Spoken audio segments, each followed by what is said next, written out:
บ่ตามเจ้าได้เบิ่งบ่คลิปนี่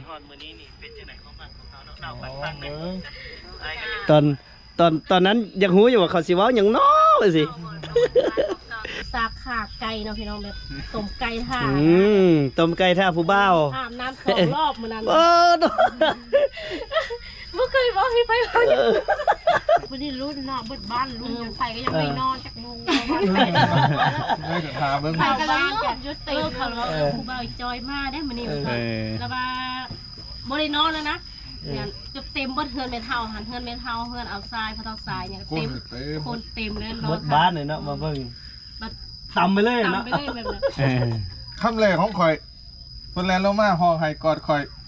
แลนนี้ท่านบ่ล่ะนี่ข่อยคนอยู่นั่นหัวกันหมดเลยคนอยู่นั่นหัวกันเด้อยอด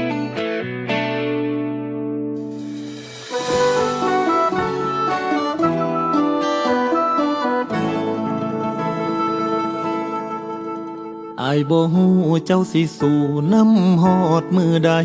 อ้ายบ่ฮู้เจ้าสิไปจากอ้ายมือใดนอ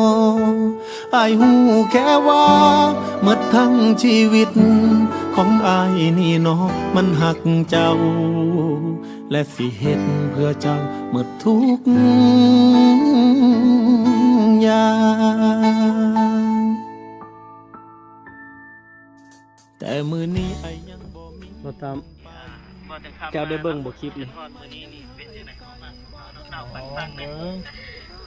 ตอนนั้นอยากรู้อยู่ว่าเขาสิเว้าหยังน้อว่าสิ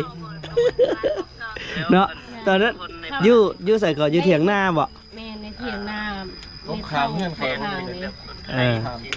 น้องขนาดมีซองไก่ตอนนั้นนะตอนเราเห็นเขาในสภาพนี้เราคือสิบมัดเขานะที่ไปไก่รุ่นเล็กว่าเขาสิโทรมาหาบ่ตอนแรงนะสิโทรมาหาบ่แต่จะน้อยกับ4 โมง 5 โมงมันมีสัญญาณเลยโทรมาโอ้แต่ว่าเรายังห้ามเขาได้อยู่เพราะว่าหูอยู่แล้วว่าถ้าได้เบิ่งคลิปได้เบิ่งอยู่แล้วแหละคลิปอายหาเนาะต้องเบิ่งแม้แต่ย่าเจ้าก็เบิ่งทุกบริบทอีหลีเราจะเบิ่งก็ตอนนั้นย่าจะไปท่านในเป็นมูในเฟซจะมีนกสายคอยต้อมมูในเฟซเนาะแล้วก็คบกันโดนแล้วบ่แบบเราได้โอนเงินให้บ่นะแบบนกสายจะเจาะถามนะแต่แม่ฮะแหละยังบ่ทันได้เป็นมูในเฟซเทื่อเลยบ่ทันได้ทักหาจะให้น้องทรายเป็นคนสอบถามสลายเพิ่นจะทักมาหาอ้ายนะว่าลูกเอ้ยเพิ่นเอิ้นลูกตั้งแต่ตอนนั้นไหนลูกเอ้ยไปเบิ่งดูจ้อยมันซื้ออีหลีบ่ดินฮะอ้ายก็ไปเบิ่งก็ซื้ออีหลีแล้วว่าเขาสิปลุกเฮือนอีหลีบ่ก็ปลุกอีหลีแล้วกับบติเพิ่นเนาะแนวบ่เคยเห็นกันจักเทื่อเป็นห่วงก็เป็นห่วงนะที่จริงก็เพิ่นเคยถามอันนี้ต้องขออนุญาตแม่เนาะเพิ่นเคยถามว่าลูกว่ะไปเบิ่งลูกจ้อยใส่เสน่ห์ต้อมบ่ว่ะบ่คือมักเอาแท้ว่าแท้ว่าเด้เพิ่นบ่น่าเชื่อเลยเนาะบ่น่าเชื่อนะนั่นน่ะบ่แม่นจ้อยไปใส่ไปเฮ็ดเสน่ห์บ่อยู่บ้านเขามีเสน่ห์อยู่บ่ลูกวะจักแล้ววะตามลูกคิดซะว่าเสื้อนี่เสน่ห์นี่เสื้อบอกก็เสื้ออยู่วะแต่สิ่งที่เฮ็ดในคนมักนี่ก็คือความจริงใจว่าซั่นเด้แล้วสุดท้ายผู้นี้นำมาเลยนี่เสียดายพี่น้องเสียดายอยู่จุดหนึ่งเนาะบ่ต้อมเสียดายที่ว่าตอนบ่ต้อมมามือแรกบ่เตียงบ่อยู่บ่ต้อมยังมีเครื่องหลายบ่ต้อมมีเครื่องใส่บ่เข้าดอกเครื่องบ่ต้อมแพงหลายเครื่องรักษาบ่ต้อมเยอะแยะบ่เตียงไปสารวัตรพี่น้องบ่ซันนี่โอ้ยไปรับเพิ่นตอนนั้นแฮงคักอีลุงตุงนั่งจักแม่นอีหยังเสียดายอยู่เพิ่นนั้นเป็นรุ่นที่เฮ็ดเวียกร่วมบ่นี่แหละทางไอ้ตอนโทรมาว่าไอ้คือสิบ่ทันได้เข้าตอนเที่ยงหรือว่าตอนบ่ายก็น่าจะบ่ทันได้เข้าน่าจะเข้าตอน 5 โมงหรือ6 โมง อืม อันนี้ก็โปแบบอุตสาห์ขาไก่เนาะพี่น้องแบบต้มไก่ท่า ต้มไก่ท่าผู้บ่าว อาบน้ำ2 รอบมื้อนั้น โอ้โด บ่เคยบอกพี่ไผว่า ยันบ่หอม เออ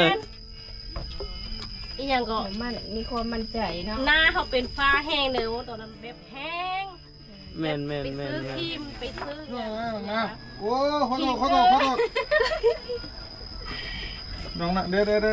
ยวเอาตาปูให้น้องน้ำ อืม ใส่ครีมกันแดดโบกใส่โบกขาวโบกให้แต่ไหน น้องไม่ตรงหมอน แต่ มา ว่า ให้ เราสิตีกลับวะ เออ ใหญ่นะ ยันแบบว่า น้องน้ำนอกเลยนี่น้องนี่ก็ได้ ยันแบบว่าผู้บ่าวมาเห็นเนาะ แมน ผู้บ่าวมาเห็นหน้าตาแล้วโอ้ยคนนี้จ้อยเลย ตอนเห็นยาทวิตบ่อยเอาตัวลิงจับ ตอนมาเจอเดี๋ยวครั้งแรก เคยลบในโทรศัพท์ อืม ในว่าบางครั้งเขาก็ใส่ฟิลเตอร์ได้ถ้าเขาแบบหน้าเขาแบบรู้สึกว่าโอ้คือดำแห้งแต่ก็ใส่ฟิลเตอร์ แต่น้อยเทื่อที่ใส่ฟิลเตอร์เพราะว่าแต่เพื่อนนั้นมากลางคืนเพื่อนบ่เห็น เออกับเมืองมาได้แล้วเนาะมากลางคืน ชื่อได้เยอะเลยตู้จะเต็มรถนะรถไฟอะรถไอคานอดเนาะ เอารถอยู่บ้านอดีบ่ไป ก่อนนะค จะ รับ ข้าม เออ ยางรถเปล่า นี่น้องลืม เอาเครื่องเอาเสียงมาพร้อมเลย โมหอบตู้มาเลย โอ้ยมาห่อ เออ มาเจอรถหุ้นไหนยางแตกอ่ะมาพกหล่อนึงอ่ะพกหล่อนึงมาใส่หุ้นไหนจะที่มาหุ้นไหนยางแตกอ่ะ ทางเอซีที่ติดปันอันกลัวฮอตซีรีส์เกาหลี ติดกว่าฮอตซีรีส์เกาหลีจ้ะวะ แล้วก็ เออ อาบน้ำอย่างเร็ว มันมีอยู่แต่มีแต่อยู่ในนิยายแหละ โทรหาแล้วฮอดใส่ละ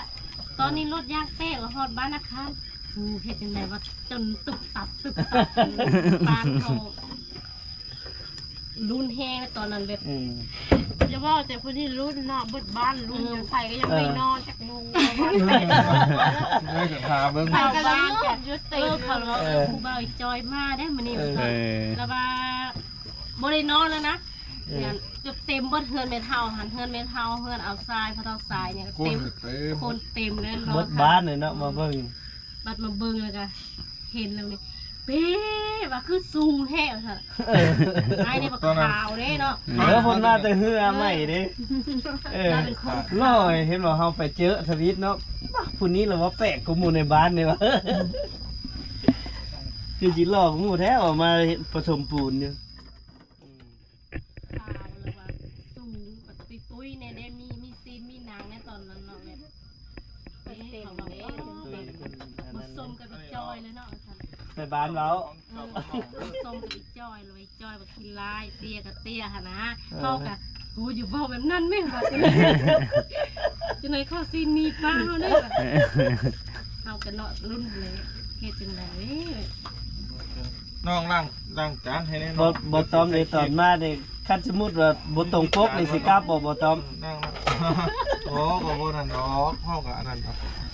นั่งเอาจานมาเตียงให้น้องนะจะเอาเค้กใส่ ที่จริงก็บ่ได้ว่าบ่ได้ว่าสิตัวหื้อๆเนาะในรูปก็ได้ก็เห็นตัวจริงอยู่ อันนี้น้องนี่คือขาวจอยนั่งแล้วน้องอันนี้ กินแล้วลูกกินเนาะ อันนี้แล้วให้บาเตียงอันนี้ของข่อยกับบามุก ไว้ให้น้องพลอยได้ ให้น้องพลอยเนี่ยเด้อ แม่ น้องพลอยสิมา กินรถให้ เอาไว้วันนี้เด้อ อันตัวนั้นอันนั้นเฮี้ยนเพิ่นนะหาคน เดี๋ยวเอาไว้นี่ เล็ก ก็ หน่ ได้ อย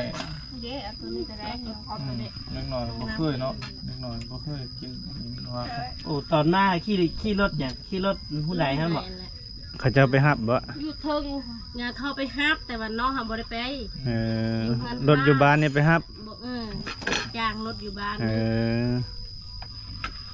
มาลงรถมาปุ๊บป้า อันนี้เนี่ยบ่ได้ปอได้ปอเดียว อันนี้ของเฮี้ยน ไอ้จื้อได้บ่คันใดแม่น่ะคันใดแรงลงมาเลยเหรอ ลง2คันที่3มันโดดลงเลยแล้วก็ น้องอีกจักหน่อยนึงล้างให้นะ เหยียบที่2คันนึงน่ะแล้วก็โดดลงเลยแล้วก็คันว่ามีเนี่ยควงหน้าควงตาสิยัน ต่ำไปเลย ตาม เนาะ ไปเล่นแบบนั้น เออ คำแรกของข่อยคนแลนลงมาห้องให้กอดข่อยแลนหนี้ท่านบ่ล่ะนี่ข่อยคนอยู่นั่นหัวกันหมดเลยคนอยู่นั่นหัวกันนี่เด้อ หยอกตีทำนั้นเลย บ่ฮู้เลยจุด เล่น นั้น เล่นนี่ท่าน เนาะนั่ง เล่นบ่ทันแล้วเนาะว่าเขากอดไว้แล้ว ก่อนนะครับ เอ้าอันนี้บ่คนนี้บ่ข่อยเล่นนี้ท่านบ่นี่ก็นั่นน่ะมันอยู่นั่นโอ้อันนั้นจะ ก็เสียดายได้อพี่น้องเสียดายที่แบบบ่เตียงกับไปอันเพิ่นมาไป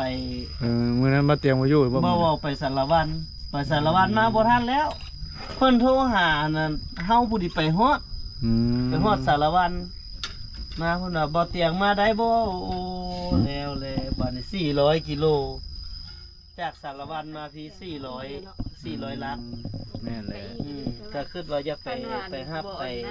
นั้นเพิ่นอยู่ได้ โอ้มารถหกล้อเนาะเจ้าคิดเบิ่งว่ารถหกล้อแล้วบ่เคยมีไผขนมาเต็มรถหกล้อเนาะ ตู้ก็มาตอนนั้นเลยบ่ตู้ แม่น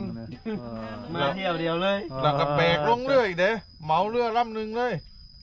เหมาเลยเหมาเรือเลย เมาควบมาเลยเสีย เพิ่นติด ตู้ ตา ค่าม ตู้ นะ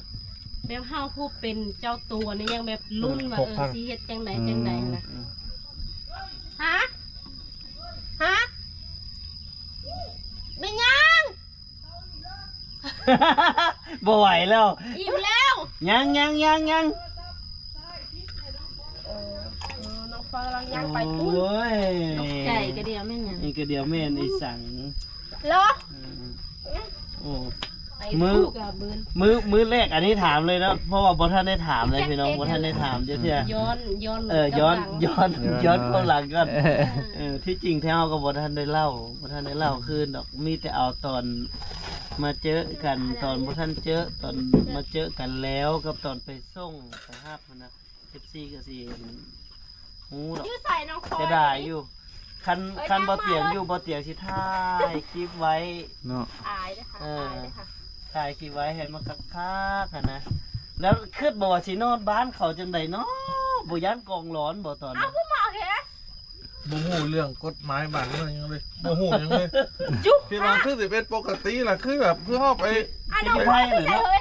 ว่าอยู่ไทยดอกเฮาไปมาหลายมาทุกประเทศแล้วซะ เออ บ่เคยบ่ได้เคยคิดเรื่อง แล้ นี้ วก็ นะ บ่ย้านอีกอยู่หั่นน่ะเนาะ บ่ได้คิดเลยล่ะบ่ได้ตอนนั้นย้อนรับว่าบ่ได้คิดเรื่องว่าสิมีเรื่องนี้เลย เพิ่นเห็น อืมแล้วมานอนคืนแรกเป็นจังไดบ่นอนก็พอนอนอยู่บ่ ก็บ่ได้ซีเรียสอยู่แล้วเนาะเพราะว่าคือไปเขมรน่ะนอนจังซี่ก็นอนเนาะ บ่ถึงมันนะ โอ้ ผู้สาว โอ้ ต้องอาบน้ำไม่เฮือนก่อนนี้เนี่ยฮกเอาแค่ว่า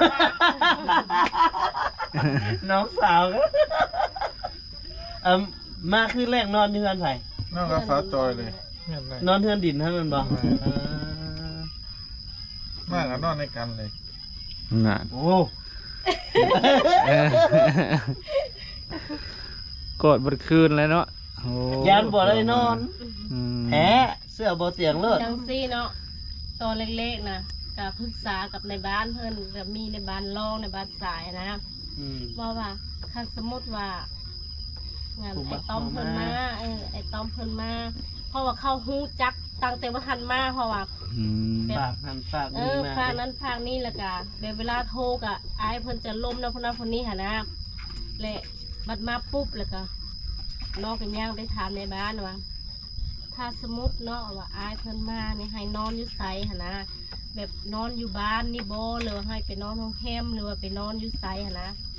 หรือว่านอนเฮือนในบ้านเราก็ถามว่าเขาเราว่าอันนี้ก็ขออนุญาตเนาะแบบคำคือครับตัวสิให้นอนให้ย่างอยู่บ้านคนอื่นหรือโรงแรมหั่นนะตัวก็นอนน้ำตูแล้วเนาะมาหาตูหั่นนะ อืม เขาเลยว่าว่าเขาก็บอกพิษบ่ว่าพิษยังอย่าไปไล่ได้อย่าไปให้มันไปนอนบนอื่นหั่นนะแบบเขาเลยบ่ให้ไปนอนบนอื่นบ่ให้นอนเพื่อนในบ้าน เขาเจ้าสิให้เป็นห่วง เอ เรา อ ไว้ ให้ไปนอนกับเพื่อนเฮาเลยหั่นนะ ถือว่าเป็นการแนะนำของการจะตั้ง เอ เลย อเขาก็เลยว่า นั่นล่ะไปของเลย เดี๋ยวว่าแม่ว่าปุ๊บเลยมาเฮาก็ถาม เอา เพิ่น โค้ ใหญ่ งอีกคน เนาะ นึงอะไรจะให้บางมุกของบางมุกแล้วมีจอกเขาเฮ็ดจอก แล้วเ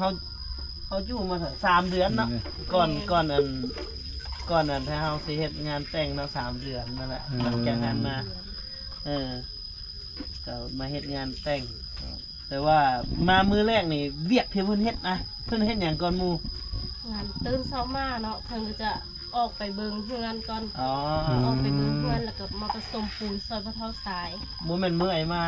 มื้อไอ้มานี่หลายมื้อแล้วเนาะ แม่นลายมือแล้วแล้วตอนเช้านี้ แล้วก็เพิ่นก็ตื่นเพิ่นก็จะ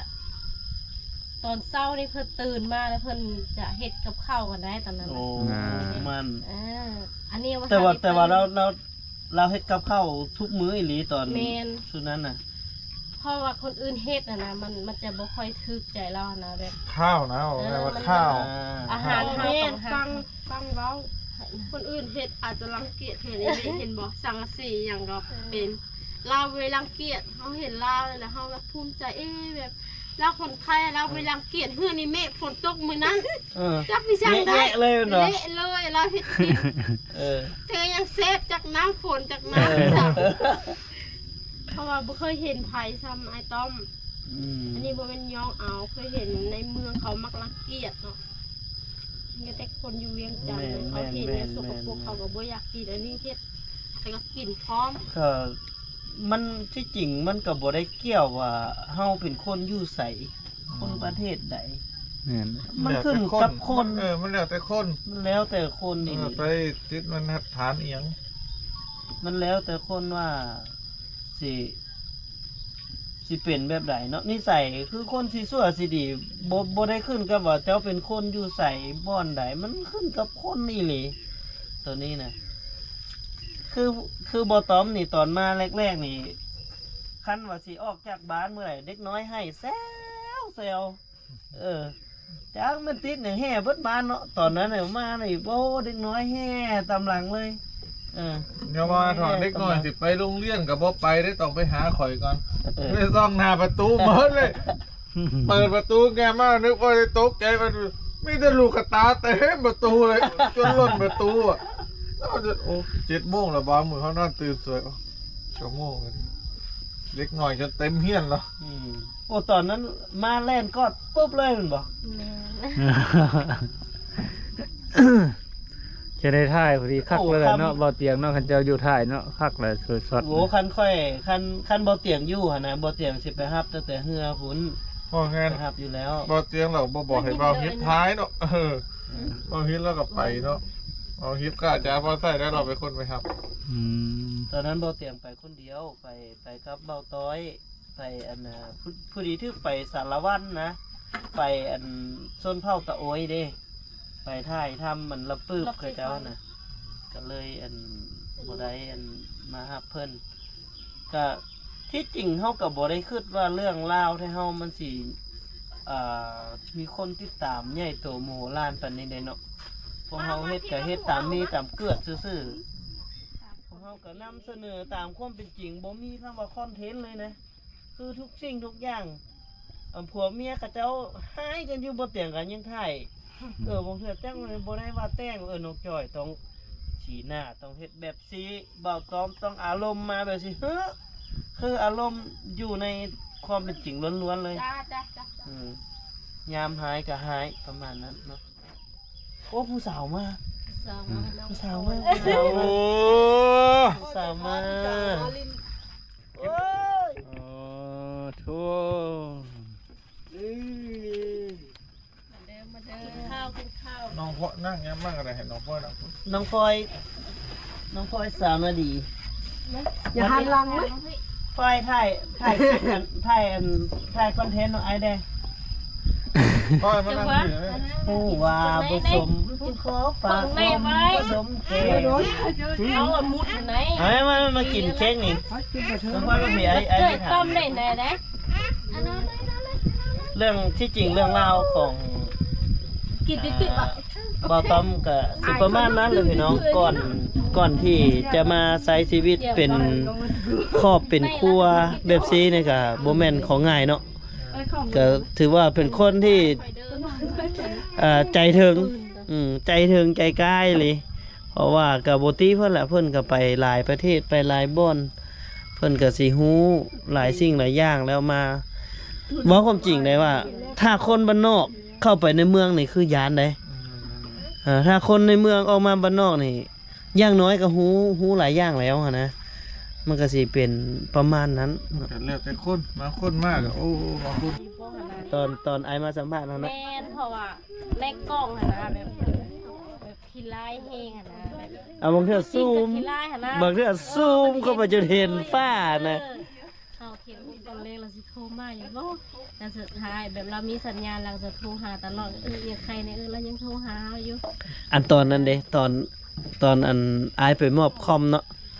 แม่น ตอนนั้นน้องก็ฮู้อายอยู่บ่ได้เบิ่งอยู่บ่บ่ฮู้เนาะตอนนั้นเนาะ ความโรงเรียนบ่ มอบคอมอยู่โรงเรียนบ่เตียงก็บ่ฮู้พี่น้องเอ้ยไปแล้วแหละ